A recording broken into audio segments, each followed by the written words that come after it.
Oh snap, it's Mind Pump time. Welcome to the best fitness and entertainment podcast in the universe. Used to be on Earth, and then I realized there aren't other podcasts anywhere else. So it's in the universe, actually. So we're actually better than we thought, Justin. Isn't that exciting? Yeah. Anyway, here's today's giveaway.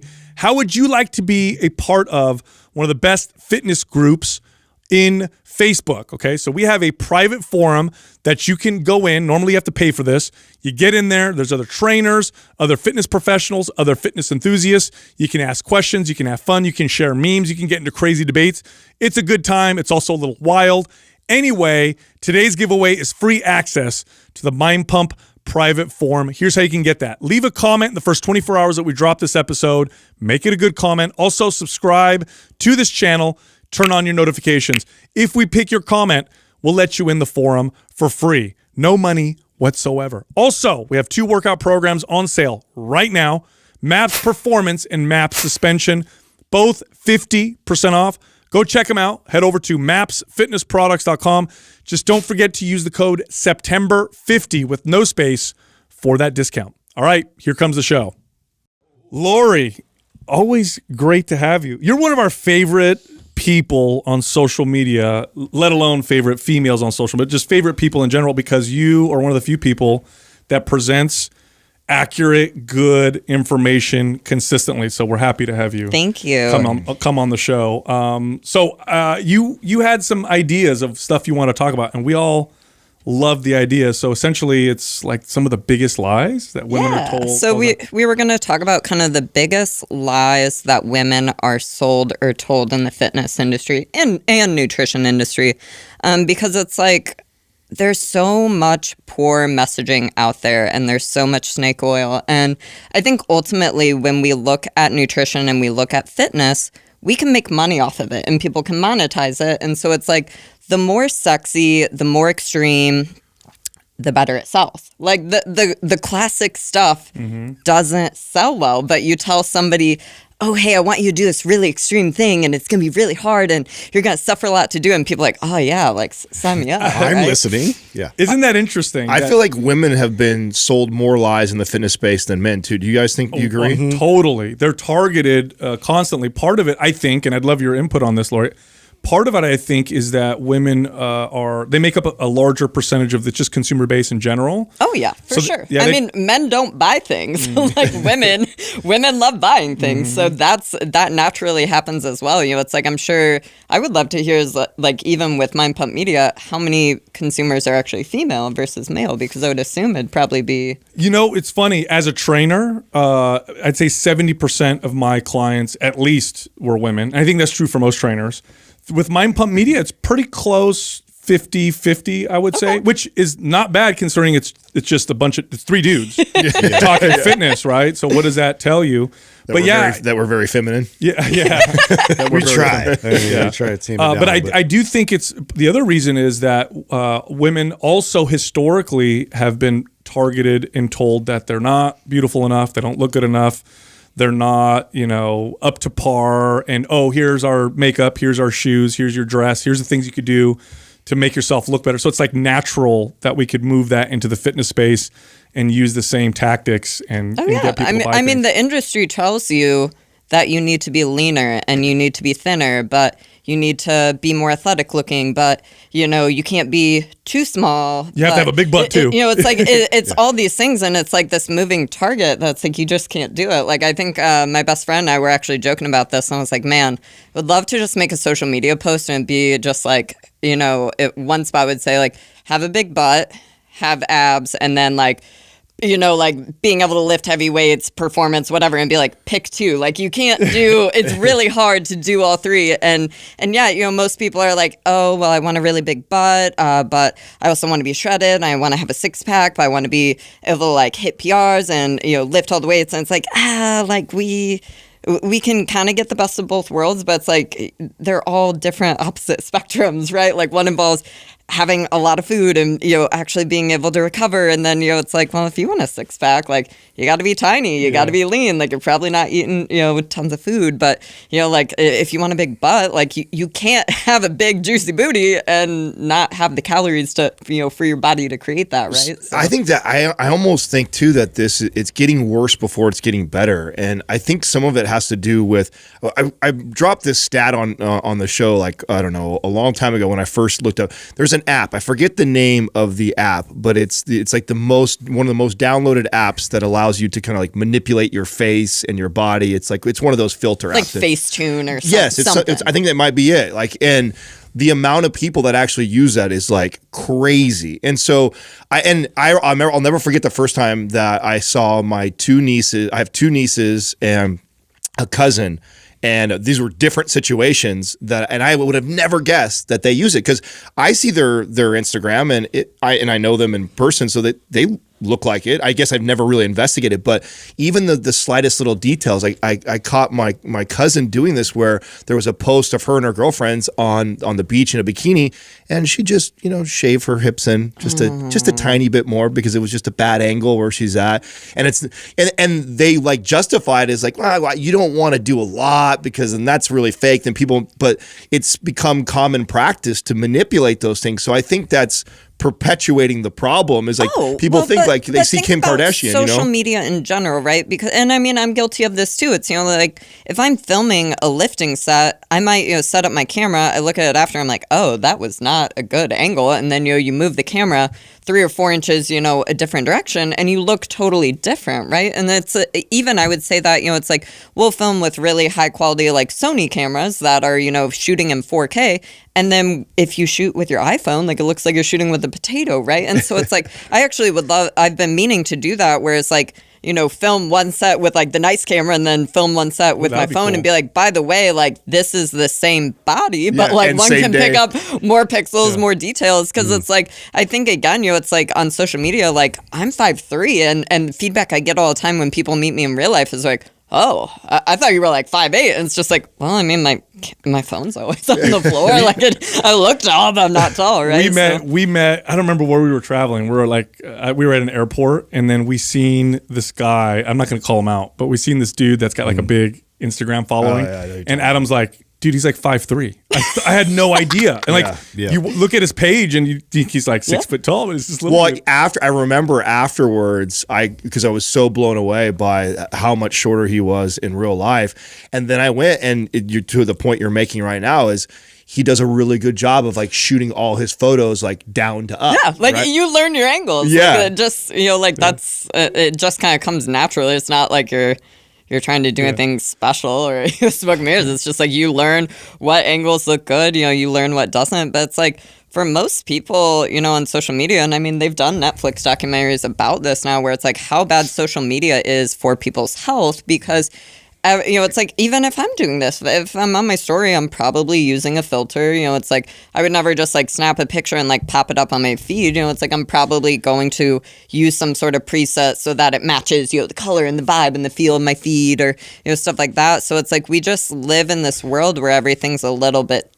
doctored, and it's because our normal, and you just get used to it. Not only that, right? but it's also kind of, it's almost, it's hard to judge someone for doing that when the algorithm and the views pay you to do that, and you're running a business. So how can I judge you for kind of doing that? It's like, hey, listen, this is my livelihood, and hey, if I match my photos all with kind of the same filter and it gets 10% more views, it would be almost silly not to do that. So you made a comment earlier, and I think this is important to know. So you said that it's really easy to sell fitness when it's sexy, extreme, crazy. You make crazy false promises. And that's 100% true, right? It's always been like that in the fitness space. If I tell you, take this pill and you'll lose 30 pounds in 30 days, and here's these before and afters, that's easy to sell versus, hey, if you hire me, it's going to take 1.5 years to lose 30 pounds. It's going to be a lot of hard work. We have to change all these different behaviors and all that stuff. So it's totally true. So one thing that we've done with Mind Pump that I see you doing as well is you fight fire with fire. In other words, you use similar tactics, but you sell the truth. And that is very hard to do. It's very hard to sell the truth. So you have to be very smart with how you do it. You have to find a good angle because this is a fight. It's a battle over the minds and souls of people who are trying to get in better shape. Because the truth is, although there's a lot of issues and problems in the fitness industry, here's the other side of it. It's the only industry I know of that actually has the solutions for our health epidemics.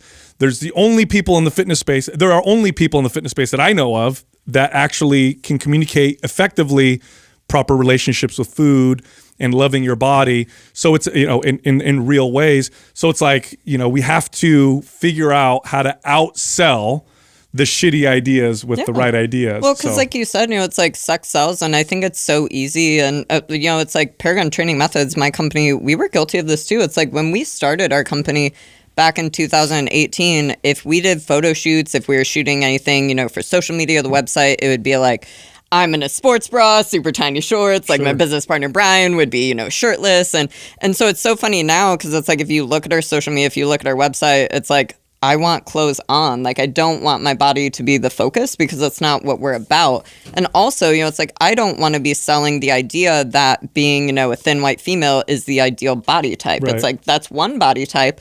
But, there's so many different body types out there and all of them are worth celebrating.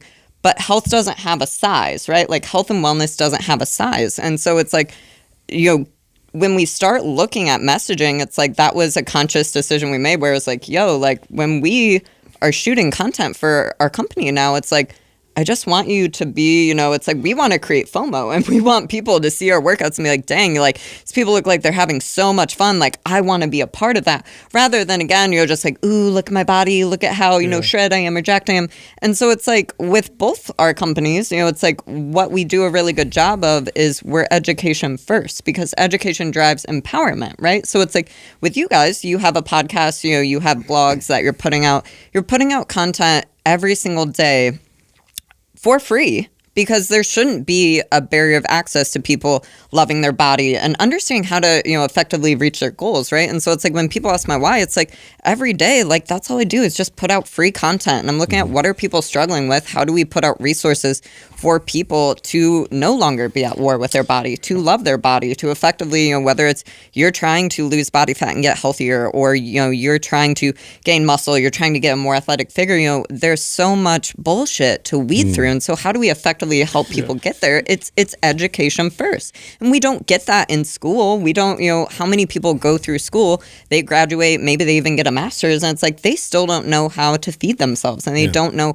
how to eat healthier. Again, they don't know the types of exercise modalities they should be doing to elicit certain responses. It's like we skip that. And I don't know, I was thinking about this recently where it's like, I don't know that I wish there was more education because I feel like the nutrition education we would get wouldn't be good, right? It'd be like, okay, I'm sure it'd be like the 90s outdated stuff of like, well, you should... the food pyramid's a great example. example. Yeah, like food pyramid's great. Like, yeah, so it's like, nonsense. I don't know which is better of... Maybe if we received outdated information or again, stuff that's very government run and this and that, whatever, versus like the no education that we get. And so it's like for most people, it's like you hit your 20s or maybe it's the time that you start having kids and you're like, oh, I need to learn how to actually take care of my body. Here I have this little kid that like is going to be dependent on me for food. I got to figure this out. And so, it's such a bizarre and broken system because the reality of the situation is like, we eat food our entire lives and we don't know, we don't have any education or understanding around that. And so where do we turn to? Well, in my generation, it was like you would go to the drugstore and pick up like Cosmopolitan, Shape Magazine, stuff like that. Now it's like you have Pinterest and we know that Pinterest is kind of where dreams go to die. And then present day, it's like you have social media and it's like there are great people that are, there's content creators that are putting out great, information and then equal parts, terrible information. So it's a shit show. It's absolutely a shit show. And so that's why I'm so excited for today's episode because it's like, well, if we really dial it back, like what are the big, rocks that we can discuss of just helping people navigate that shit? Totally. Can we start with nutrition? I mean, like in terms of a female perspective, like what do you see as like some of the grossest offenders in terms of like information that's sort of dissuading, females from really getting, that proper information that they need? Lie number one. Lie number one. Lie number one. I think especially the past 2 to 3 years, keto and intermittent fasting have been the two most hot topics that I just wish like they would go away. Because the reality of the situation is that, it's like when we do studies, more times than not, we're doing studies on men, and then we're taking that same information and we're applying it to individuals that menstruate and individuals that, are able to bear children and get pregnant and have babies. And so, it's like we're studying an apple, but then we're taking that information and trying to apply it to an orange, and we're assuming that the outcome's going to be the same, and it's not. Right, just because they're both fruit. Yeah, like just because they're both fruit, it's just not the same outcome. And so it's like when we're talking about individuals that menstruate and individuals that have a menstrual cycle, it's like, well, ultimately a body that feels safe is a body that's able to and wants to reproduce. And so if we're going extended periods of time without eating, well, that's, compounded over time. That's a really fast track way to your body not feeling safe. Like if we're not regularly and reliably getting food, well, why would your body feel safe and able to grow and house a baby? Or, same thing, like when we start talking about specific diet modalities, it's like, ultimately, like, if we really dial things back, it's like we don't want to be excluding certain food groups long time, for long periods over time. It's like, again, most people, and I would assume most individuals watching this podcast, love being active, likely, enjoy lifting and stuff like that. And so when we start talking about eating modalities where we're getting rid of carbs, aka the very fuel source that typically our body prefers to run off of, well, same thing, it's like we might see that maybe keto is great for men, but, again, it's like, can it work for women? Totally. With an asterisk, because again, it's like everything works until it doesn't. And so we just have to be so careful. And it's not to say that there needs to be, specific dietary restrictions of men versus women, but we just have to be more mindful of, again, it's like women have a superpower that whether or not we choose to use it, and whether or not you want to have babies and reproduce, it's like our bodies are just wired a little bit differently. And so our body has different safeguards, and our body is going to react differently to different inputs than our counterparts that don't have a menstrual cycle. So studies actually show that. They show that fasting can have negative effects on women sooner and more often than it will with men. I actually experienced this with clients. So I would have when fasting became a thing, clients would want to try it out, and so like, okay, and I would talk to them about the pros, cons. Then they try it out, and I noticed with some of my female clients, they would gain kind of stress response sometimes, hair Changes falling to cortisol. out. Yeah, they would have changes in their menstrual cycle, changes in their energy, where it would either be wired or tired more often than men. And then with keto, I know that there's been some stuff to show that women can often get thyroid issues from avoiding carbohydrates for too long. But really, if you go, and here's my opinion, forget all that for a second. And I think there's applications for both in specific populations, but if you completely avoid a macronutrient that's available everywhere, or you go for long periods without food, and you're going into that already with a not necessarily healthy relationship with food. Somebody comes to me, wants to lose weight. They've done the up and down dieting. They don't feel very good about themselves. They don't necessarily have a good relationship with food. And my answer is, here's the answer. Don't eat all these foods ever, or don't eat for 8 hours a day. I'm feeding this dysfunction and probably making it worse. That's one of my biggest issues. Yeah, like the way you eat and exercise should provide freedom and peace of mind, and not stress. Yeah, like not stress, but also it's just like from a quality of life perspective, it's like, well, if we're talking about excluding carbs, it's like, well, how many food groups does that eliminate? Because that's suddenly no pancakes, no breakfast cereal, no granola, no muffins, no cake, fruit, and no fruit. And it's like, should we, some of those foods, like, do we want to be eating them every single day of our life for every single meal? No, but it's like, again, like we want sustainable habits, and we don't want to be doing things that we couldn't be doing forever. And so it's like when we're leaning in heavily to these extreme extreme measures, sometimes you have to do that to achieve a goal or to achieve an outcome. But again, it's like so many people kind of get broken by diet culture, and so many people get these really disordered relationships and habits and just ways of eating. And it's like, well, ultimately in the nutrition fitness space, we're trying to go from point A to point B. And so if you could achieve the same outcome, but still be able to eat those foods and still be able to have, the cake on your kid's birthday, why wouldn't you want that? Like, why would you want to have to white knuckle and suffer and struggle if, somebody could take you the other way, hold your hand, and yeah, it might take you a little bit longer to get there, but I think that most people, if you said, hey, you're trying to achieve this outcome, would you rather achieve this outcome and it might take a little bit longer, but you can still have the cake on your kid's birthday and you can still have date nights and maybe you can go out and have a drink on occasion, versus like, hey, for the next 6 months you're gonna eat this many calories and you're not gonna go on dates and you're not gonna, your travel's gonna be miserable because you can't enjoy yourself. It's like there's still going to be people that choose that outcome, and that's fine too, but most people want that other route. And so it's just so education based, where it's like, how can we enjoy life while also effectively working towards our goals, because then it becomes sustainable. I think it's the wrong people gravitating to these diets for the wrong reasons. And that's because here's the thing. I think keto and intermittent fasting have tremendous value for specific groups. If I have a client that I pick up and they have orthorexia and they cannot go a day without weighing, I love to teach them intermittent fasting to break those chains away from the food like that. And it's extremely valuable to that person. If you have someone that have severe autoimmune issues, the keto diet could be life-changing for that person. But the problem is a majority of people that hop on these diets hop on it because they want to lose weight. I heard a friend who lost 20 pounds, and so they are going after a look or trying to go after a diet like this to lose weight. And the truth is these diets aren't necessarily great for that. And the problem is the diet, all the research to support these diets add that in there as a benefit. Oh, and it's great for losing weight. So then everybody thinks that, oh, this is what I should do to lose weight. And the truth is, listen, I don't want to demonize these two things, intermittent fasting and keto. There's lots of value in them. But I would say that where the problem lies is that a majority of the people that gravitate to these things gravitate to them for the wrong reasons. And then the next one, which is that, that you listed, was like fat or carbs. It used to be fat, by the way. We're all of the generation where, and we're, older than you are.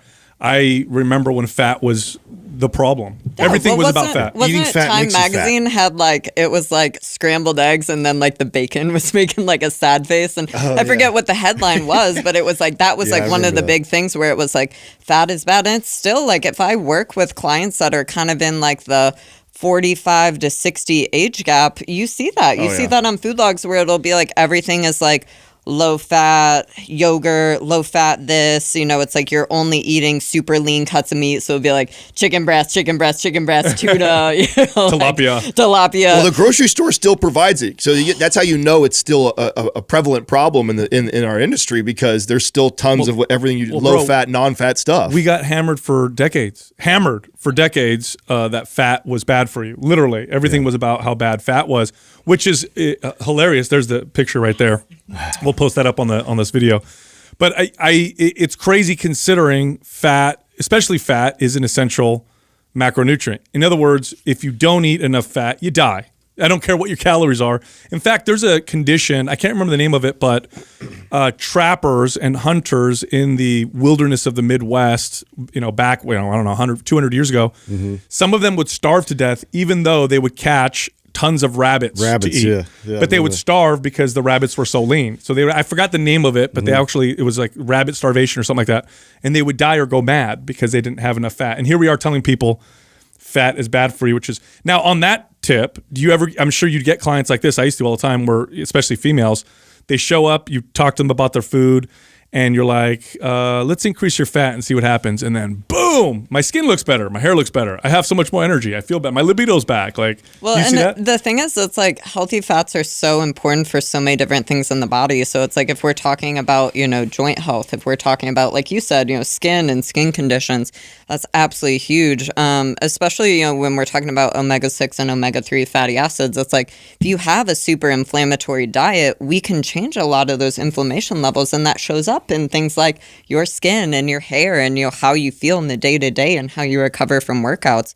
Dietary fat is so important for, your thyroid health, your menstrual health. It's a part of and helps, with your hormones as a whole. And so it's like, again, like the best way of eating is when we're consuming all the things. And it's like, for sure, if we're in a calorie deficit, we have to take calories from somewhere. But it's like, especially, again, I tend to work with the population of individuals that menstruate. And so it's like a couple different things, but it's like I'm always going to be really mindful of how low I'm taking somebody's fat levels, because you start to see that where it's like, if somebody comes to me and they're like, hey, my menstrual cycle has been missing the past year or two, and you look at food logs and you're like, oh, well, you're eating like 35, 40 grams of fat. Like, I'm not surprised. And it's almost like it's a joke, right? Because it's like maybe 2 or 3 months later, you start dialing up their food. Maybe they get up to, 60, 70 grams of fat, and then all of a sudden, boom, menstrual Right cycle. away. And we're like, oh, shocker. Like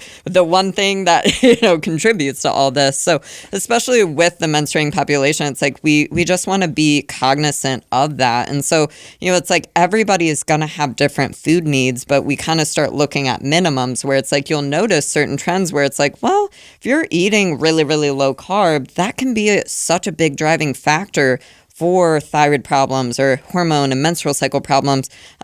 Because again, it's like most individuals, especially that are listening to this podcast, you're active, you like working out. So you're falling into that under recovery trap also. It's like, well, you're doing this exercise modality, but then you're not putting the fuel in the car that the car needs to do the thing, right?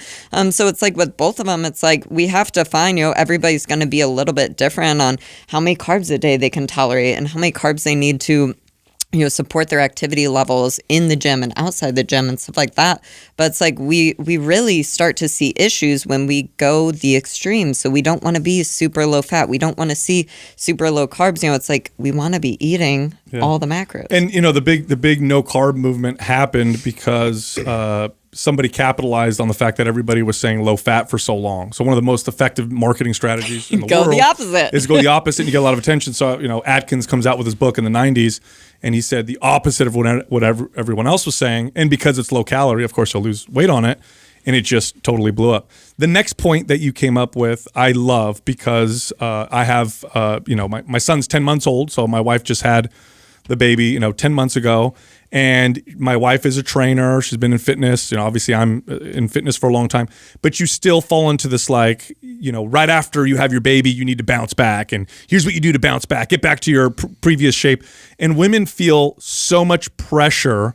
And this is a challenging, and of course, observing this from the outside, I could see how challenging it is because. Well, and social media makes it work, right? Like the issue with social media is it's like. Yeah, there's always that chick who's like showing she's 2 months out, she's got abs already again. You're like, she did it. Yeah, and again, it's like this messaging towards the pregnant and postpartum community has always been prevalent, but social media expedites it, and you just see it more because again, people are sharing their journey because it creates a way for them to connect with other people, and again, it's like this blessing and a curse because it's like you're expected to have this baby and then just you should be snapping right back. It's like the body doesn't work like that. I will give a shout out to Meg Squats, who I follow on Instagram, because she is currently 6 weeks postpartum, and so she had posted, and 6 weeks is when they say like, oh, hey, you're cleared to go back to exercise, like, woo.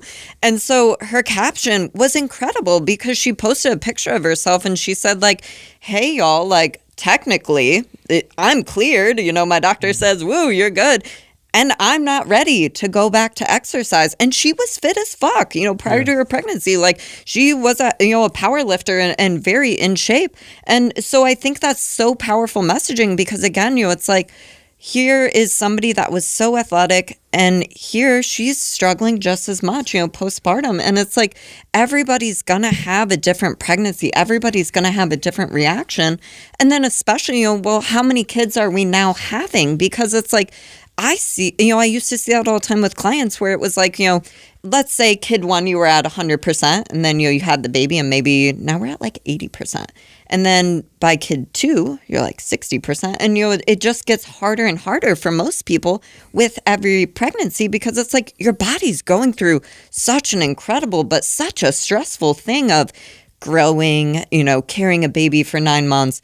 Then, we have the baby, and obviously the actual, giving birth is very difficult and stressful on the body.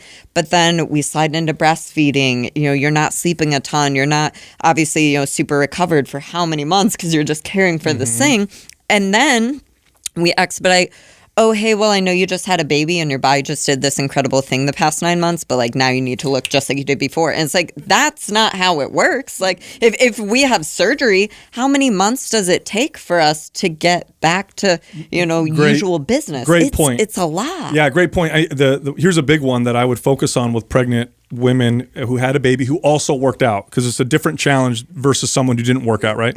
The challenge was that they didn't understand, even if everything else felt kind of strong, and your muscles have muscle memory and they're quite resilient, especially if you went into the pregnancy and you worked out during the pregnancy, of course, appropriately. But here's one thing that a lot of them didn't realize: your core stability is different, and it has to be, right? Everything stretches and grows, and you essentially lose connection.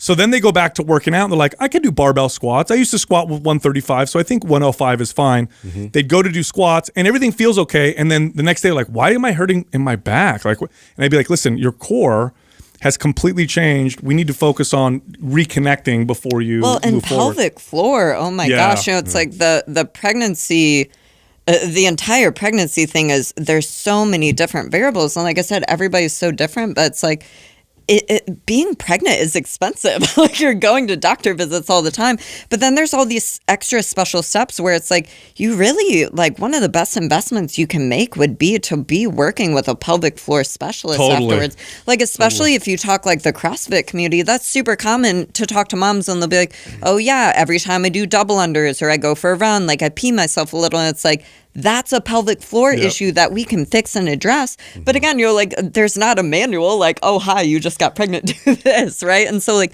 God bless communities like Lindsay Matthews of BirthFit. She is absolutely incredible and puts out such amazing content for, the pregnant and postpartum community.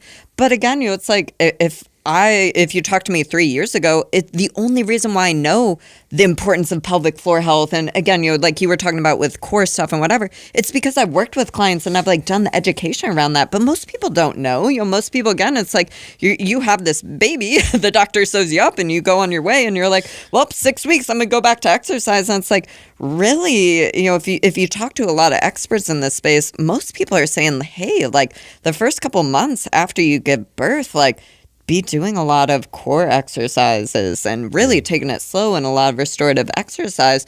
But yet, if you have somebody that was super active and they love exercise and they love doing it, well, yeah, like you want to get back to doing the thing you love and you want to get back to feeling good in your skin. But again, it's just like there's this rush to get back and to bounce back. And the reality is, how many people we give birth and then you're like, okay, 3, 2, 1 diet, like I need to lose this baby weight. And it's like, with clients, if I was taking one, I stepped away from one-on-one coaching years ago, but even, in our Paragon training community, we encourage people, it's like, hey, like if we think about, for 9 months, your body expanded and accommodated for this baby, you should probably be just chilling and laying low and just eating at maintenance, if you're breastfeeding, worrying about eating enough food to support breastfeeding, but just letting your body recover and heal for at least 9 to 10 months. And so it's like, for me personally, I've always been, the long way is the shortcut kind of person. And so for me, it's like, I would rather see a mom just eating at maintenance, supporting breastfeeding,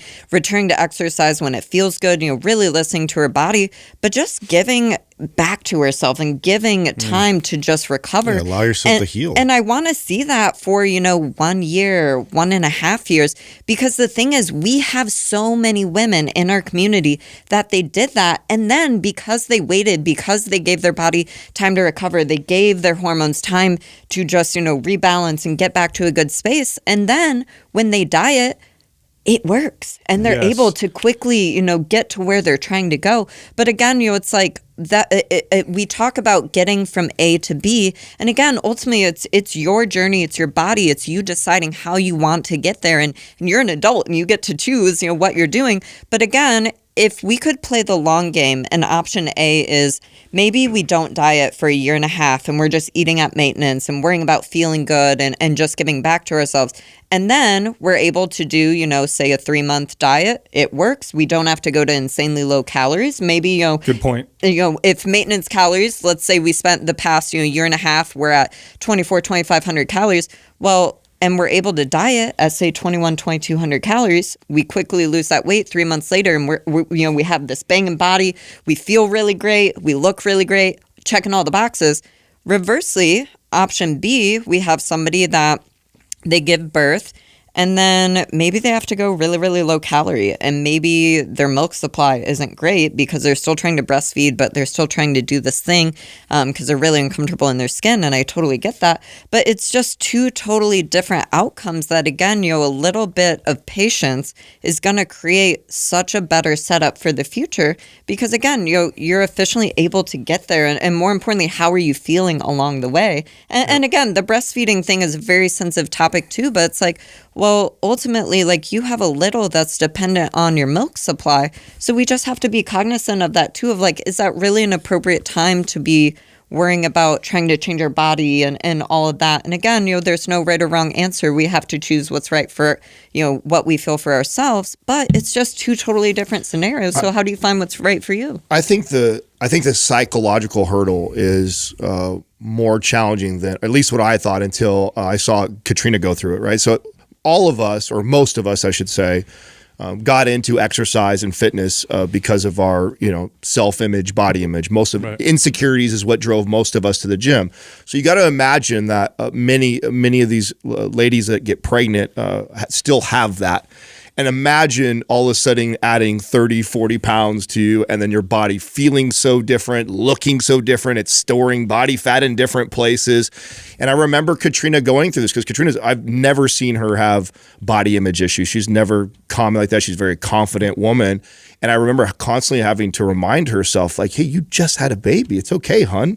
Like, you're going to get in great shape. Don't worry about it. But let's listen to your body and how it feels right now. Don't rush anything. There's no reason for us. And in fact, if you do that, you're potentially going to set yourself back even further. And who knows what else. And your number one priority right now is to feed my son and keep him healthy as possible, which means I want you as healthy as possible. We'll deal with the self-image, body image stuff later on.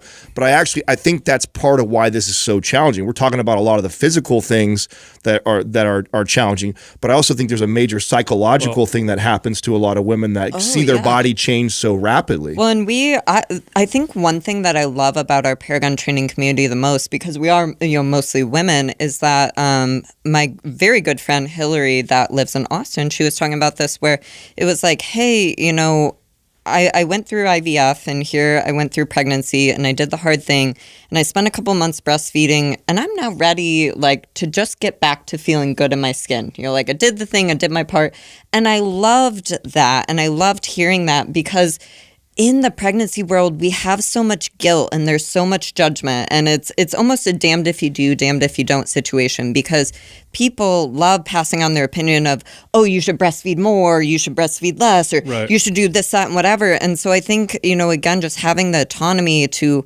again, choose your journey for yourself and what's right for you and your body. But yeah, it's like also giving that permission card of like, how do you want to feel and what do you want to be working towards? And again, the only person that matters, it's for you. Like you brought this kiddo into the world, so you also equal parts, need to do what's best for you. Yeah, Lori, it's it definitely is a huge challenge. And I do want to say this, the people that I've worked with who say, I had a baby or I had 2 kids, my body was never the same afterwards, are the ones that rushed into it.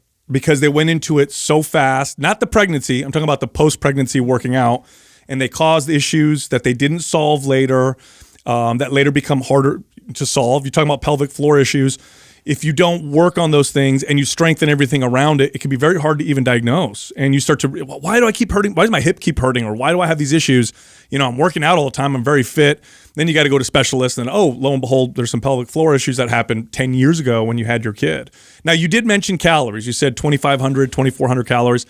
One more point, another point that you made that we want to cover was this like 1,200 calorie number. Like you need to eat 1,200 calories to lose weight. I think I know the origin of it. I'd love to hear your opinion. In my opinion, I think the origin of 1,200 calories is this is what we were told is the minimum. I remember when I first got my first certifications for nutrition, they said never have anybody go lower than 1,200 calories for whatever reason.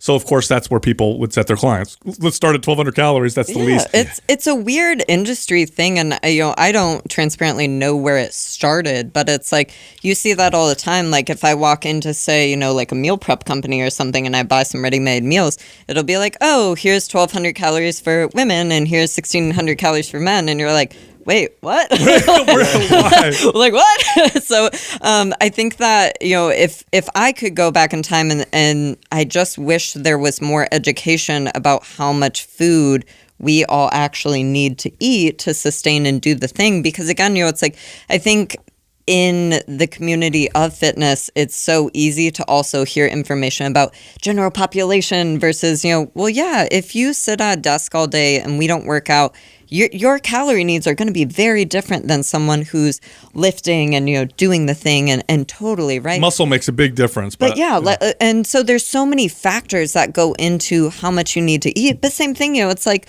when I, was a teenager and I found myself, I didn't know that I had undiagnosed thyroid issues, but I was, super athletic, super active, and suddenly struggling with my weight for the first time. It's like, same thing. I went to Pinterest. I went to, would pick up a Cosmopolitan magazine, and everything you read was 1,200 calories, 1,500 calories. And it's like present day, fast forward, I'm 5'3". I'd say right now I'm lifting for about 60 to 90 minutes, 4 times a week, pretty much following just a progressive overload strength and conditioning program, doing tons of bodybuilding. But it's like at the end of the day, I lift for 60 and 90 minutes, 4 times a week. And it's like, for me, I need 2,400 calories to maintain. And you're tiny, by the way. Yeah, I'm not tall. No. You're a tiny little thing, and you're eating 2,400 calories. You're lean. Your body fat's got to be in, the high teens at the most? I would guess. Transparently, I don't know, but you're very lean, obviously, but you have a lot of muscle. You remind me. I used to tell a story I've told the story so many times on the podcast of how I had this female trainer that I would always use to sell training to new members, because new members would, especially women, they'd come in and they, I don't want to do the weights. I don't want to get big. I don't want to get bulky. I don't want to do. And then I would page this female trainer who looked very much like you, right? She was small, petite, whatever. Super jacked. Yeah. And I'd be like, exactly. And I'd be like, can you guess her body weight? If you can guess within 15 pounds, I'll give you a free membership for whatever. And they'd be like, she's like 100 pounds. I'd be like, all right, get on the scale. She's 130 pounds. And I'd say, she looks tiny because she's lean, but she's got muscle. And then I'd be like, tell her what you eat. And then she'd be like, for breakfast I had 4 eggs, 2 slices of bacon, 2 pieces of and she'd go through this huge laundry list of food, and I'd be like, she can eat that much because she's got muscle. Yeah. That burns the calories. Well, just think about the message you're sending your body to go the other direction with 1,200 calories. And by the way, too, what type of person is the type of person as far as that goes for that extreme calorie restriction is also normally the same person who goes for extreme exercise too. Mm-hmm. So it's usually both. It is. That's what I'm saying. So that's the same personality that's willing to do the extreme dieting is also normally the same personality that will do the extreme training too. So then not only do they go 1,200 calories, then they sign up for one of those Orange Theory, F45 CrossFit classes 5-7 days a week on top of that. And think about what you're telling the body to adapt to and setting yourself up for it. Even if you did achieve your goal, even if you got to the body image, the image that you wanted, imagine how miserable you are training 5 to 7 days a week and only eating 1,200 calories for the rest of your life. Just beating the crap out of yourself forever. And you know what's? Here's the thing: in modern societies, you want a fast metabolism. This wasn't true 10,000 years ago. If I could survive on 1,200 calories 10,000 years ago, I did better than the guy who had to eat 3,000 calories. Today, it's the reverse. If I could get my metabolism to burn more calories, then I'm going to fare better with the food because we're surrounded by so much food. It tastes good. I'm not very active, so having a lot of muscle helps burn all those calories. So a fast metabolism is a benefit nowadays, Well, yeah, not a because slow you're metabolism. able to go on dates, you're able to travel and not be stressed out. You can just enjoy food and enjoy, so many experiences versus like the quality of life. If you're trying to only eat 1,200 calories or 1,500 calories, like that's tough. Dude, that's like one burrito. Like, I can't One do that. Chipotle. One Chipotle, yeah. But so it's like if I could go back in time, I wish that I could tell my younger self, like, there's this assumption and there's this messaging of like, I always grew up being like, oh, well, you're a really tiny individual, so you just don't get much food, and that's how it is. And the reality of the situation is like, that's like, I love that I was actually born a very tiny person because again, it's like most clients that I'm talking to or most Paragon members that I'm talking to or people on social media, you're likely taller than me. So if I'm here eating, well above 2,000 calories, it's not uncommon to have female athletes that are 5'6", 5'8", 5'10", and it's like maintenance calories, 2,800, 3,000 calories.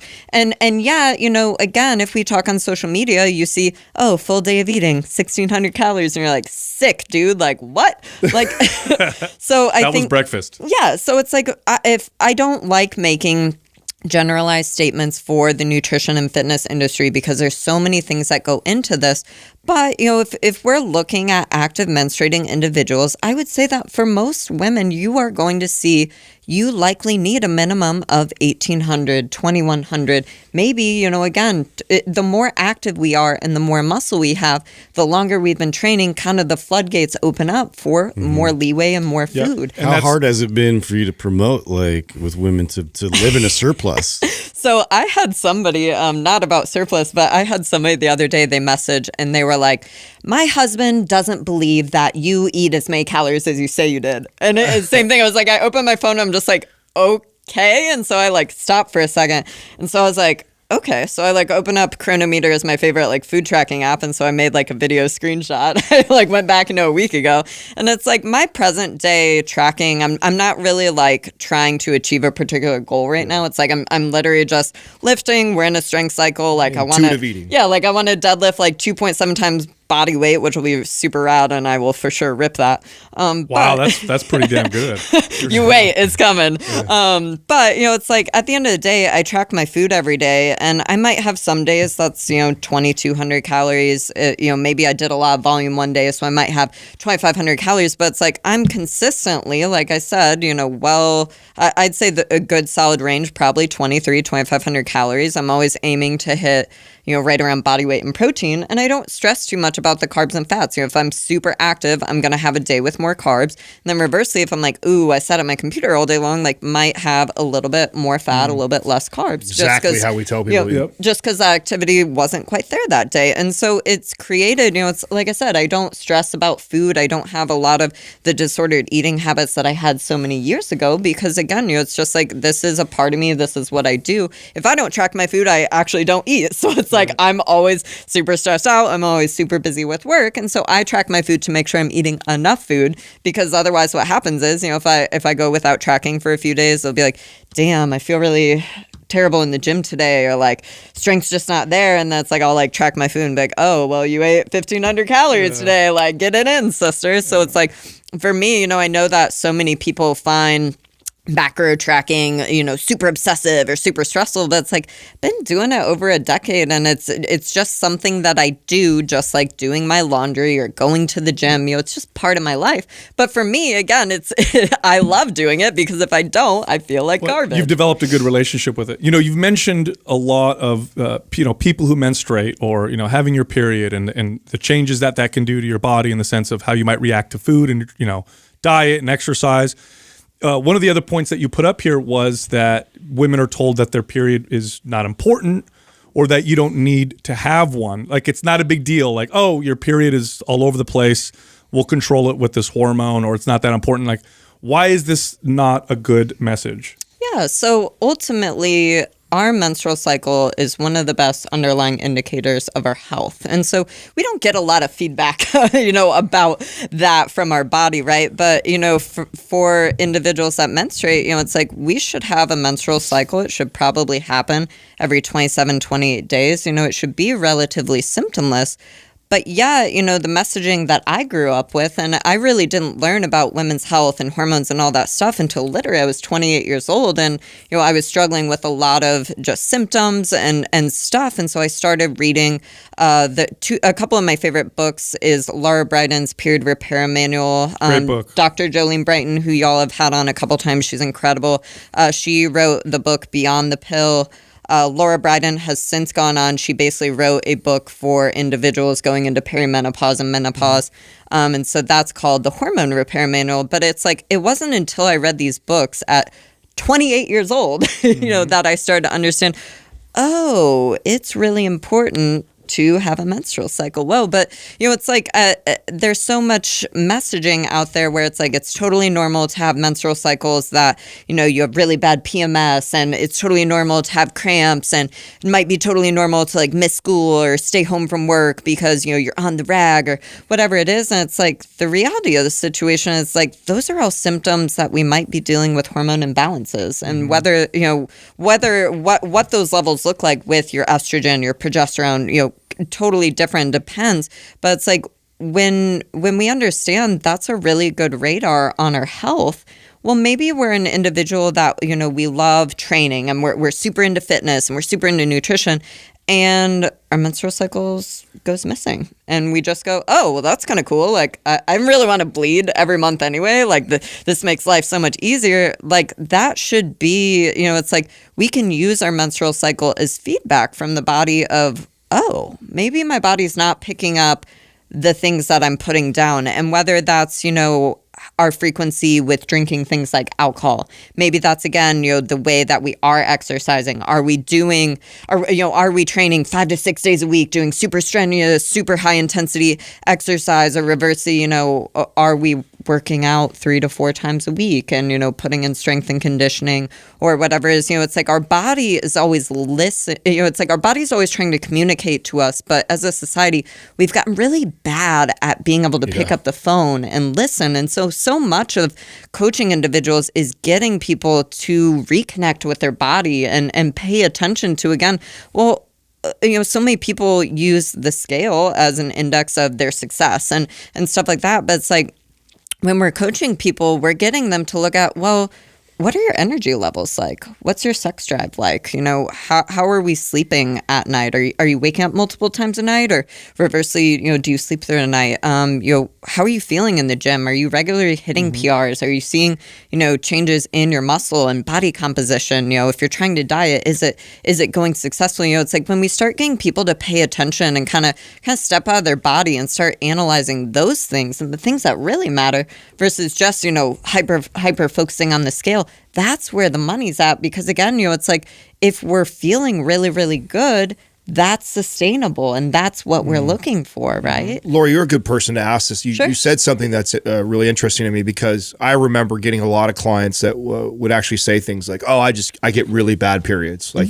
so I have to stay home from work, or my cramps are miserable, or I just have extremely heavy bleeding."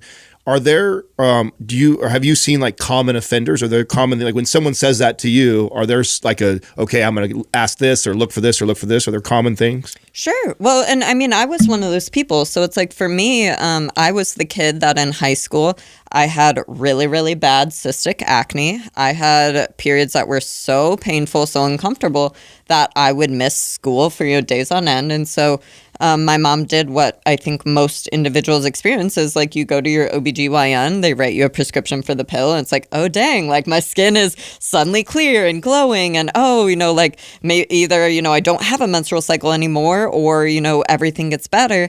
And so it's a delicate balance of like understanding when we start doing things like taking oral contraceptives, how that might affect us in other ways. But it's like if somebody's dealing with all those symptoms, kind of like you mentioned, it's like I was a little upset that there wasn't more discussion on, hey, well, actually, if you made changes to the way that you're eating and you made changes to the way that you're training, which, I've always been an athlete. I was a competitive gymnast, did competitive track, in college, it was like I ran marathons and then got into CrossFit and, present day, just kind of love bodybuilding and strength and conditioning. But it's like, I was always doing the most on everything. So it was like, if you talk to me in high school, well, everything I was eating was typical high school kid. Like it was super highly processed foods, going out to eat at McDonald's, caffeine and just tons of like sugar and everything was just stress, right? So it was like I wasn't eating enough food. The foods that I were eating were probably super inflammatory and not great for my body. I now, present day, I know that I'm gluten and dairy free to support my autoimmune condition, but it's like for sure as a high school kid, I was crushing, bread and pizza and cheese and all the things that now present day I'd be like on my deathbed if I tried to, even have a couple of bites of that. But it's like present day, I have really relatively symptomless menstrual cycles. And, it's like if I didn't track my cycle, it's like that day would happen. I'd be like, oh, start my menstrual cycle today. Whoops. But, for most people, it's like the severe mood swings. It's everything from feeling, super crummy leading up to your workouts to some people feel really terrible during their menstrual cycle as well and just don't have that strength, don't have that power output. And so it's like, if, again, we talk about how are we getting from A to B? And so would you rather take a prescription and temporarily relieve those symptoms? Because the reality of the situation is if you got off the pill, if you got off the IUD, whatever it is, well, all those symptoms are probably going to come back. But reversely, if we could just start eating, a little bit healthier, if we could start going to bed at night, if we could change the way that we're exercising, again, are we doing super crazy workouts that are we spending hours and hours in the gym? Are we doing the most intense exercise? Or reversely, it's like, well, could we achieve the same outcome and train a little bit smarter, a little more sustainable? Again, it's like we get back to things like alcohol, the things that you're coming into contact with, maybe in your beauty products and the sunscreens you use and stuff like that, right? So it's like there's all these factors. Digestion is another really big one where it's like if we have underlying gut issues, that's absolutely going to play into your thyroid health and your menstrual health and all of that stuff, right? So it's like if you could reversely lean into a little bit healthier lifestyle and not have to take a prescription and then suddenly have symptomless menstrual cycles, I think like most people would be down for that cause. It's funny. I used to have someone who did hormone testing when I used to have my studio, and she was really good, very holistic. And she said, it's interesting. Having a period is actually, from a health standpoint, a gift because every month you have this really clear signal that you're either doing some stuff right or some stuff wrong, which is pretty interesting. And then one more thing I want to comment on, you're talking about using a prescription to get rid of symptoms. Yes, it can and sometimes does, but also it doesn't handle the root cause, right? So you can, if you do all the stuff that gives you a better period, and then on top of it, you also take the pill, you're going to be better off than if you just took the pill. Now, the next one that you listed is one that we talk about all the time, and I would love to hear your perspective on it, is the message that you have to do lots of cardio to lose weight or get lean, or you have to do lots of cardio to get the body you want. So why is this a bad message that often gets sold to women? This message comes from love. Like if you met me like in my early 20s and like college, Lori, like I was cardio queen. Like it's like we did it, same thing, like ran marathons. And I still present day, I love running.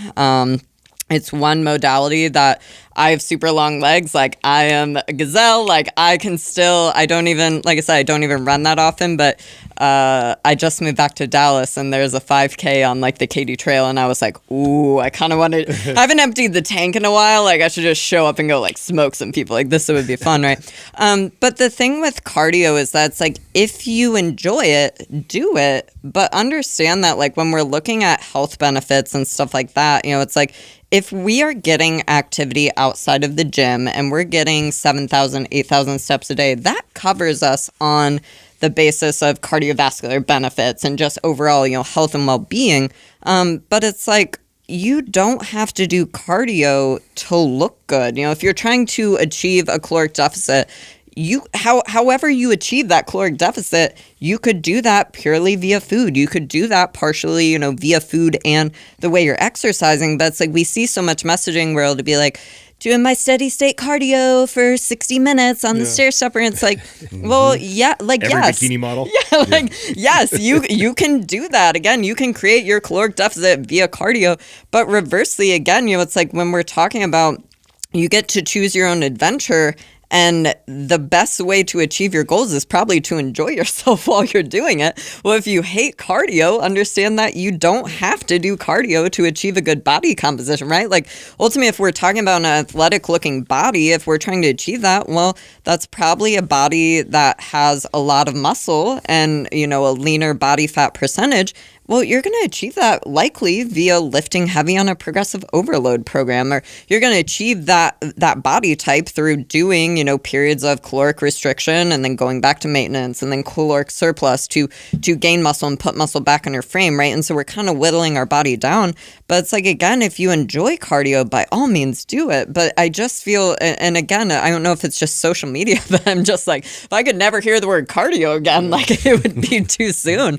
Because people ask that all the time. Well, they'll be like, whoa, well, you lift really heavy, you look great, you're super shredded. Like, how much cardio do you do? And I'm like, I don't do any. Like, every once in a while I might like go burn it down and run on the weekend, right? And people are like, wait, what? And again, it's like and I don't know if it's more just from like the bodybuilding world that it's just like they're obsessed with cardio, but it's like, again, how do we get from A to B the most efficient? It's like if somebody wanted to get a really banging body composition, if they enjoyed cardio, I would incorporate it as part of their plan. But it's like you don't have to do it. You not only not have to do it, but it's actually not the best strategy if you want to maintain muscle, because you're sending the opposite signal by running like crazy. So I think that's part of the problem too, is that the studies that we used to do on people when it comes to like weight loss is all around law of thermodynamics, calories in versus calories out. So in an hour period of time, what type of exercise burns the most calories? And so I think that's where it comes from. I think it's just been perpetuated because of that. It's like, oh man, I could get on the Stairmaster for 1 hour really hard and maybe burn 600-700 calories. I'm not going to do that during doing weights, but again, it's not the full picture of what's going on. And it's not going to speed up your metabolism like lifting weights will. So if you're like the average person who's only, let's be honest, the average person is going to work out like 3 days a week. They're not going to do 4, 5, 6 days a week. And you're only going to pick one form of exercise. Do the one that speeds up your metabolism. It's just going to give you the most bang for your buck. Now, speaking of calories burned, the next one that you put up was people talking about paying attention to the calories burned on their like devices and stuff. So why is this an issue? Why is this a big problem? Like, why can't? What's the big deal with looking at my watch and be like, oh, I'm burning? There's so many cool devices out there. Yeah, Let me just keep burning calories. Man, like, and I think it's just such a disservice. It's like I don't want to throw a company under the bus, but there's one in specific that they make a wearable ring. And so I have a Garmin, which like that's what Garmin does, is like tracks your steps and super accurate GPS. And so I was kind of messing around with this wearable ring that a ton of my friends were like, oh, I love this thing because it's super great for tracking your sleep and gathering data around that. Right. And so I'm looking at it and it'd be like, however many steps my Garmin would say I would get in a day, the ring would be like 2,000 to 3,000 higher every single time. So it was like that's a selling point, isn't it? Yeah, so it's that's like cardio machines saying you just burn like way more treadmills. calories. Yeah. So it was like if my Garmin said like, oh, you got 8,000 steps, like this little ring would be like 11,000, 12,000 steps, and it'd be like fake news. Oh my god! But so same thing. It's like we have so many wearable devices out there, and people love being like, oh, in my group exercise class, I burned 656 calories. And it's like, y'all, like our body is so complex and we can't be dumbed down to a wearable. And if some company had figured it out, we wouldn't have a growing obesity problem. Like I think I actually looked yesterday just because I was curious, and like they're now saying, right around 70% of the population in the United States is either overweight or obese. Yeah. So it's like, well, if your Apple Watch, if your Garmin, if your Whoop Band, like whatever it is, if they had cracked the code and figured it out, like they'd be making hella money right now, but it's like we're still not there yet. No, maybe Lori, we will be. But. No, I tell you what, if you took a wearable that tracked calories and steps and all that stuff, and you put it on the Hadza tribe of northern Tanzania, I talk about a study that was done on them, and there's other studies that have been done on other modern hunter-gatherers, But scientists went down, studied this modern hunter-gatherer tribe. So they literally move all the time. They hunt. They don't have electronics. They live in huts. And they found at the end that they burned about the same amount of calories as the average Western couch potato. Why? Because your body learns to adapt, because otherwise you would die. In the wilderness, you're not going to get 6,000 or 7,000 calories worth of food. But if you put these devices on them, I guarantee you would say 5,000 or 6,000 calories. And it would be totally wrong. They're not burning 5,000 or 6,000 calories. And the scientists actually used very sophisticated metabolism testing to figure that out. So I'm 100% with you on that. Well, and it's not also, like, accurate often. What do those numbers mean, right? Because it's like, well, okay, let's say even if you did burn 600 calories in your workout, like, again, it's like, I feel like that's such a 90s way to like approach our nutrition, fitness, and health, and be like, oh, on the elliptical today, I burned X number of calories. Today I ate this many calories, so I just need to subtract. And it's like, again, like, it's just not, it's not. It'd be the nice way. if all that math really lined up perfectly, Right. right? Well, the metabolism is just so much more complex than that. It's like ever moving and changing. So for you to think that you could follow this little tool that tells you the calorie, and if that even mattered that much, and Sal said the other day, I think it's like it's actually maybe one of the worst ways for people to track or measure whether they're doing a good job in their fitness or not. It's so much more complex. Well, and what they find is that when the average person sees this, they did this one study where they listed calories. There was this like citywide mandate. All restaurants have to list probably just calories. makes them eat more. It just makes them eat more. And anyway. they did. They actually tracked it, and people ate more, because instead of saying, wow, if I eat the burger, it's 300 calories more, I'm going to eat the salad, they said, wow, the burger's only 300 more calories. Yeah, or I'll I eat burned the burger. 600 calories in my class, so I can have 2 glasses of wine Yeah. now. That's really what happens. So it can definitely Always what backfire. happens. Another thing that you said, now you mentioned earlier you have a goal of deadlifting, like, what did you say, 2.5 times your body weight? Or? So I have deadlifted 2.5 times was our last strength cycle, and so this time we're going 2.75. 2.75. Okay. So the next one you listed here is that women will still believe often is that lifting heavy will make them look bulky or manly looking. Why is this totally false, and why is this damaging? Again, I'll say it's like when I was making this list, a lot of them were like, I was thinking back in time to like either things that I fully believed or things that, things I see, coming up with our members and clients and stuff like that. So it's like, if you met me in 2012, when I first started strength and conditioning, I remember walking into a gym and the owner was absolutely jacked. Like, she used to do, physique shows and stuff like that. And like, just such a badass athlete. Like, she was actually like a regional CrossFit athlete, competed multiple times. But so I remember, it was like, here I was at the depths of my eating disorder. I was literally 92 pounds when I found, the barbell, and it saved, it completely changed my life. But so, I stroll into this gym, and I remember thinking, wow, this workout was so fun. Like, I can't wait to keep lifting weights. Like, this is so cool. But mutually, I remember looking at this individual and in my head thinking, ooh, but I just don't want to get, big like that. And like, now I'm like, what? Like, I wish I could get big. Yeah, you know like, how hard that is? Like, my best friend Alex and I talk about this all the time, where we're like, man, like, we've been training a decade and like, we're still not huge. Like, how do we get bigger, right? Like, how do we get more jacked? Like, it's just, reaching my genetic potential. Fuck. But it's like, we're not genetically made for that. Like, women don't, like, we are. And I do want to add, you've been working out consistently for years. You lift weights like a bodybuilder. You also probably have exceptional genetics, considering you're a high-level competitor in sports, which means you worked hard, but also have really good genetics.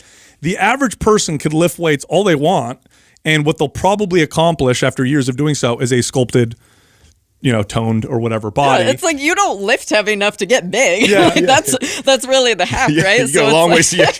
They're saying that as they're lifting like 60-pound deadlift over there, But it's like, we got a ways to go before you get that bulky, it's I like, promise. That's always like our talking points in our group. And again, it's like the population we have. Like, my ideal, like, best day in life would be that somebody joins our programs and they've never lifted a weight in their life. Like that would be. Oh, you get to show them the magic. Yeah, like let's go, right? But it's like, so many people will be like, oh, like I'm really scared to get big, or I'm really scared to get bulky. And it's like, y'all, like I'm dead. It's like if I'm hip thrusting, God bless anybody that's in Lifetime, because all the 45-pound plates are gone. Like I'm hip thrusting 400, 425. Like you ain't squatting today, right? And so it's like, again, it's like, here I am, 5'3", present day, probably 120 pounds, something like that. And it's like, I can deadlift 300 plus pounds. I can hip thrust 400 plus pounds. Like I'm lifting heavy and I'm still not big. Like, how do I get bigger? That myth cracks me up. And what it does is it scares women from doing the most effective exercise. And doing the one thing they need to do. Not to mention, okay, it is so hard to get there, and it's real easy to go the other direction. So I would always tell my female clients that would skip it, like, listen, we're going to try and make you look like Arnold, and you just let me know when you wake up one morning and you feel you're too close there, and then go ahead, take 3 days off and have a cheeseburger. You'll be just fine. Yeah, I know. You ain't going to wake up tomorrow looking, like, oh my, I knew it. I told them not to have me squat 55 pounds. Now I look like Lou Ferrigno. And it's like the word toned, it's like, I hear that all the time where there will be comments. So it'll be like, oh, like, how do I get toned like you? And it's like, y'all, like the athletic physique that you are describing, again, is a body composition that likely has more muscle than you have now. And yes, it might have less body fat, but it's like so many people get caught up in the cycle of, oh, I just need to lose body fat. Like if I just lose body fat, I'm gonna have this physique. And it's like, y'all, like if you lose that body fat, you're probably gonna look like a melted candle. Like that's the body composition. I do want to point out though, because there is an exception where you do get this, and because there's somebody listening right now, I know for sure that's like, I don't care what they say, I've done lifting before and it's made me look bulky, whatever. But many times they haven't addressed the inflammation, gut issues. They're not eating appropriate for what their goals are, and then they go touch some weights, and then their pant size or something totally. goes Well, a dirty bowl. Also though, right? Like we have to remember, and this was on the list as well, is that when we're talking about fat and we're talking about muscle, they're two different types of tissues. So again, if we want to bring back up the fruits and apples and oranges, like fat is the apple, oranges might be our muscle. And so it's like, we can't turn one into the other. Right. We can't do that. That doesn't exist. That's called alchemy. We've proven that years ago. You have to be really good doing some wizard stuff, right? And so that was something most people don't realize, because people say like, oh, well, like I'm really overweight. I just want to turn all this fat into muscle. And it's like, well, they're two different types of tissues. And so back to Adam, your point, it's like, well, yeah, if you go from not lifting weights and you start lifting heavy, you are going to start building muscle, but that doesn't necessarily address the body fat issue. I don't want to assign the word issue, but it doesn't address the body fat component that we have in that situation. So it's for that person, it again comes back to education of, hey, right now you actually might see, the scale go up, because again, we're adding muscle to your frame. Your body's doing what it's supposed to do. This is good. At a future date, we do likely want to go through a caloric deficit if you're wanting to lose some of that body fat. But again, so many people get bought into lifting and they're like, okay, and it's cool until again, you're like, well, my clothes don't fit. Everything's starting to get really tight. The scale's going up. And so it's like the education of, again, well, the long game, that's something that will have to be addressed if that's important to you. Yep. But nobody has that conversation. So again, it's like there's still not the education understanding around a lot of Not to mention fat takes up more space per pound than muscle does. And I do want to make this comment. The percentage of women that can build muscle to an extreme extent is about as rare as the percentage of people that are 7 feet tall. So if you think about everyday life, like how many times have you run into someone that's over 7 feet tall? Like never. You never see that. That's how rare it is to have a woman that, and if you're this woman, like you don't even lift weights and you look like Justin because you have those kinds of genetics. Now that brings us to the next one, which is the low reps versus high reps. Like, low reps bulks, high reps tones or sculpts. Like, what's the problem with this particular message? I feel like this is again like where the 90s like still leaks in the present day, and you're just like, what? I think again, this whole like, oh, I should only do low weights and I should do high reps, like that's still coming from kind of that fat phobic place of I don't want to be in a bigger body, or I don't want to be bulky or toned. And so I think it's just it's so tough because, again, kind of like we were talking about earlier in the show, typically for a lot of male athletes, especially if you were playing football, you were playing baseball, or any sort of sport, you were likely doing strength and conditioning, and you were likely in the weight room. And so you already had some exposure to, hopefully what a good training program might look like. But I think a lot of women likely resonate with me where it was like, oh, I didn't start lifting weights until I was 22 or 23. And like, I remember being in the gym and being like, I don't know what I'm doing. Yeah. I'm on the machines. I'm doing the thing. And like, and so it's just kind of this bad information thing. And so I think like one of the most powerful things that someone can do is just follow a good training plan and follow one that promotes being evidence-based, like avoid following workouts from, your favorite person on social media, or maybe you're getting, random workouts off of YouTube, or like, I know when I used to do CrossFits, like there was like a couple different big companies out there, and it was like Invictus and Misfits and CompTrain, and so it was like you would like cherry pick, and so it'd be like on Monday we're gonna do Misfits, and then on Tuesday we're gonna do CompTrain, and not realizing that programming is like all connected and long term, right? And so it's like that was a really hard learning curve, and I didn't understand like why I wasn't getting the results I was seeking, and you just see, it's like this isn't uncommon for somebody to, maybe on Monday they go to spin class, and then on Tuesday they go to boxing, and then on Wednesday they go to, an F45 class, and it's like, well, it's important that we enjoy the way we work out, but again, we have to understand if the way that we are exercising, are the inputs matching up with the output or the outcome that we're trying to achieve, and so it's like being very clear on where we're trying to go and how to most efficiently get from A to B. But it's like if we're talking about strength training, or we're talking about like, hey, I want to build a really strong athletic looking physique, it's like, well, you need to find a progressive overload program. So it's going to be a program that has weekly repeating movements. So maybe every Monday you're back squatting. And so the goal over the course of that, 12 or 15 week training cycle is, well, we want to increase difficulty every single week. And so if I open the cycle and I'm squatting, say 200 pounds that first week, well, hopefully that second week I squat 205, and then I squat 210, and I squat 215. So that, again, by the end of the cycle, cool, I can hit PRs, we see strength gain,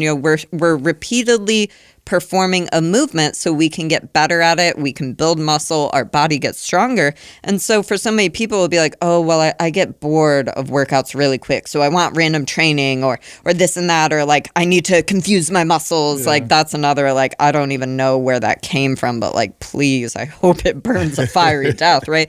But it's like, the honest reality is like, the more boring your program, the likely it probably is, because we can't get better at something point. We're not practicing. I love that point, because that was so when we first started, right? The number one complaint, right, that we would get, or feedback, negative from Maps Anabolic. From Maps Anabolic was, I know what this is just the basic squat. I know these exercises. It's the shit that works. Yes. That's why it's there. Yeah. Just straight away. Get back to us in 2 months. I also think part of this problem, though, too, and why this one won't die, is so you have these famous, Instagram girls that got famous from a television show, or they're not even a real fitness professional, but maybe they put fitness coach in their profile or whatever, but they really don't know shit about exercise and training, but they're beautiful. They got the beautiful body that a lot of people like and aspire to have, and they're doing all these circuit training, glute kick, Here's a brand new exercise. Band exercise with 40 this, 30 that, and just your heel. It really so works the inside I think, part. and we talk about they got millions of followers for whatever reason. They were famous on a reality show or whatever like that. But I think there's a lot of that on social media. You got someone like us who've got 90 to 100,000 followers, and then we're competing against this famous girl who's got 4 million followers that everybody knows, and she's gorgeous, and she's giving this advice. So I think that's part of the reason why this one doesn't die. It's 100% part of it, though, because the thing is, it's like, with me coming from a nutrition background and having, a bachelor's in food nutrition dietetics, it's like, I helped manage numerous CrossFit gyms over the years, worked for CrossFit seminar staff, and, I've been coaching now for over 15 years, which is insane to me. But it's just like, I've never been passionate about the programming side of stuff. And I was never passionate about like the one-on-one PT side of stuff. Like I loved group coaching, but missed me on programming, missed me on just understanding how to do all of that. And so when we founded Paragon Training, like my business partner, Brian, he's been training for 20 plus years, like, and he's so nerdy and he loves it. We're such a good balance because I'm super nerdy about nutrition. I never get tired of it, but he's the same way where it's like spare time. He's listening to podcasts, he's digging into research, PubMed, all this stuff. And so it's so crazy because again, for so many years, I was following various workouts and various programming and CrossFit and this and that, whatever. But it's like my best friend Alex and I, we both have been training for a little over a decade now, which is a reasonable time. It's like once you've been training for a while, you're not going to see PRs and strength gains like when you the first couple of years, like every time I step in the gym, PR, right? But it's always so fun. And I love this where it's like, here I am, training 10 plus years. And like I said, it's like our last strength cycle, I had a 25-pound lifetime PR on my deadlift. That's and it's awesome. because Brian's programming is so good, right? And so even, we just started a strength cycle again. And so I'm like looking at the 12 weeks and I'm like, okay, if I want to deadlift 315, that means, this is what I'm like doing the backwards math on like how to engineer it. But it's like, I know that I'm going to hit it because our programming works. And so here we have these high training ages and we're still regularly seeing, changes in strength and changes in our lifts. And that's how it should be, right? Like it's actually not super normal to be hitting these plateaus. Like certainly if we're talking about like Olympic weightlifting, yeah, if you're lifting at a high level and you're already Squeezing out lifting 98% already. like you might grind for like 3 years to get that next, 2.5 pound jump or whatever. But it's like when we're talking about our general population, well, you're going to notice, it's like our last strength cycle, we literally had members, and it wasn't just like one or two, it was literally hundreds of our members where it was like, wow, 12 weeks later and I hit a 20 pound, 50 pound, 100 pound PR. Like the number of women that we had hitting their first 300 pound deadlift, and you're just like, yeah. Cool. Yeah. But again, it's just the difference of, well, these are all individuals that they came from the, hey, well, I was doing... Never had something legitimately programmed. Like years of just CrossFit or years of marathon training or whatever.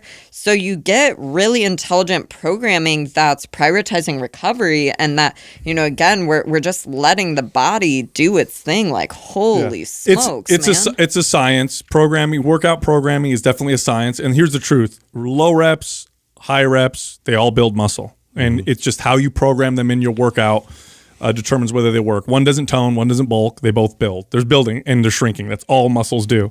The last point that you bring up that I think is very important is this myth that an effective workout is one that leaves you dead. Like crawling on the floor. Yeah. I'm sore for days. Like if I don't survive this martyr workout. Yeah, like if it doesn't beat me up, then it wasn't effective. This is one of my favorite ones to hammer because I think we all fell for this ourselves.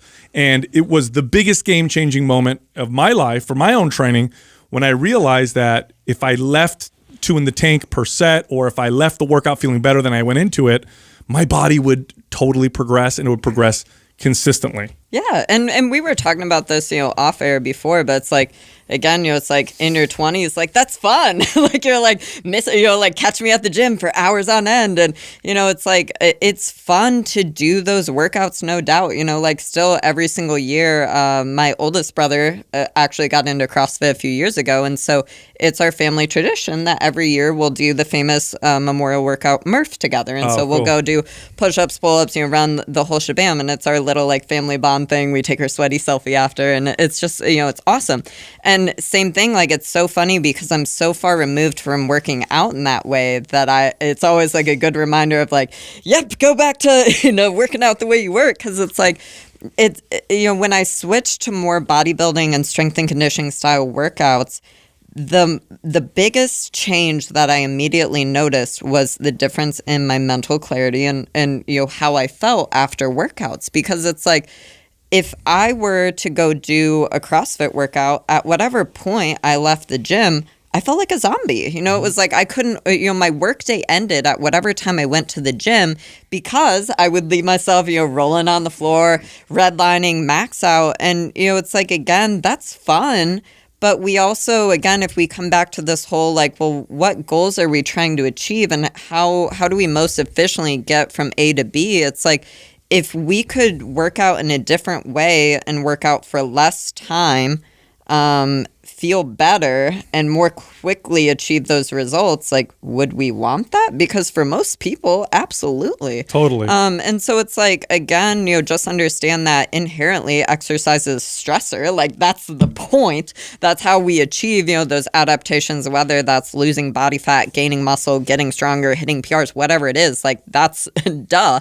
That's it. But it's like, well, maybe we don't have to go super hard in workouts. It's like with our programming specifically, we encourage people to basically lift 2 to 3 reps from failure. And it's a hard learning curve, especially if you come from, like the CrossFit style land where it's, and I struggled with this for probably the first year and a half of struggling, where I'd be like, my business partner, Brian, would text me and be like, you were struggling pretty hard on those squats. Like you were grinding, or those were really long reps. Be like, yeah, it was great. And he'd be like, you should go less weight next week. And be like, what? But I'm trying to do the most. And so it's like, it's just, again, this understanding that we don't have to do the most, and that, intelligent training is going to help us prioritize recovery. And recovery is the secret sauce to adaptation. So it's like, that's when it happens.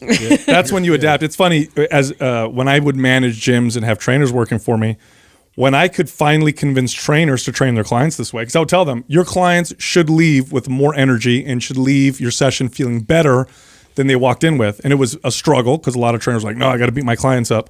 The ones who adopted it had clients that stayed with them longer and were more successful. They were worried of the opposite. They thought if they didn't beat their clients up, that they would lose clients and they were going to be successful. People aren't going to lose weight. No one's going to get in shape. But when they actually incorporated this, they became more successful because, newsflash, people like to feel good. So it's like strange. Yeah, it's like you want to feel good, and it's much more, you're going to be much more, it's much more sustainable to show up to your workouts and feel good afterwards. It's less likely to be sustainable knowing that at the end of your workout, you're going to be dead, especially when you're tired.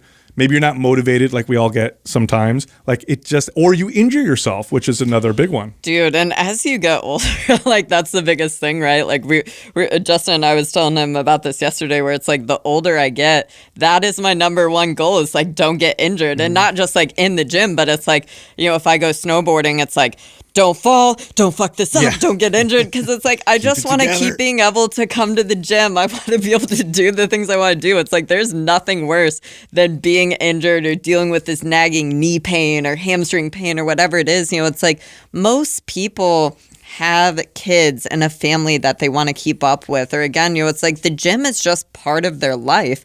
And so you don't, it's really hard to have a positive attitude towards exercise if you dread it, right? So when we're talking about those personal trainers and stuff, again, where it's like, oh yay, I get to get punished, and I'm gonna not be able to squat the next day, and I'm gonna be on my hands. It's like, reversely, well, yeah, if they had a personal trainer where it was like, if the experience is like, well, yeah, like I worked really hard at the gym, but I felt great after. Yes. And I'm able to show up as my best. It's like, it's so difficult to explain how, air quotes, how hard to go in a workout, right? Because don't get me wrong, it's like when I'm going for, hitting another PR in my deadlift this year, it's like, I'm going to meet Jesus on a couple of my reps, and, it's like there's going to be some grind, and it'll be great, right? But it's like explaining to our members, because people will be like, yeah, so I did today's workout, and I think I want to add more stuff. And you're like, oh, well, you didn't go heavy enough. Like, if you chose the weights right and you were lifting 2 to 3 reps from failure, like,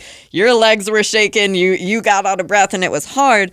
But again, there's a difference between challenging versus, again, like redlining, maxing out, potentially injuring yourself. And it's very hard. That's something that it takes time to develop that understanding. But again, it's like if you're coming out on your training cycle too hot, well, you're gonna plateau in the later parts of of the cycle. This is a science thing. And we get so caught up in it's a motivation and discipline thing all the time that it's just like, oh, the more I do, the harder I push, the more results I get. But it's like, no, there's a science actually to this. I'll tell you what, we often work out in the morning before we podcast. Okay, if you went back 15 years or 20 years ago, I would not be able to podcast after my workout because my workouts were so brutal and ridiculous that I would have literally sat here and it would have been the worst show of all time. Yeah. Now, we work out before we podcast because we finish the workout and we're jazzed. We feel great and we actually do. Your biceps look huge. Yeah, maybe. And we do a better. Main reason every time. point. I got the special camera on there. Mainly for YouTube. We do better episodes as a result of it, and that's how you should feel after you work out. You should feel better, not feel worse. I tell you, it's always fun to have you on the show. Always fun to be around you. One of the reasons why we had you on is we want you guys to get more people to work under you and to hire you guys because there's not a lot of people in our space who are doing it right. So we really appreciate Super what you're appreciate doing. You're a that. champion, we really for sure. appreciate what you're doing. So keep crushing, and we hope you get more people from this episode. Always a good time. Definitely. Thanks, y'all. No problem.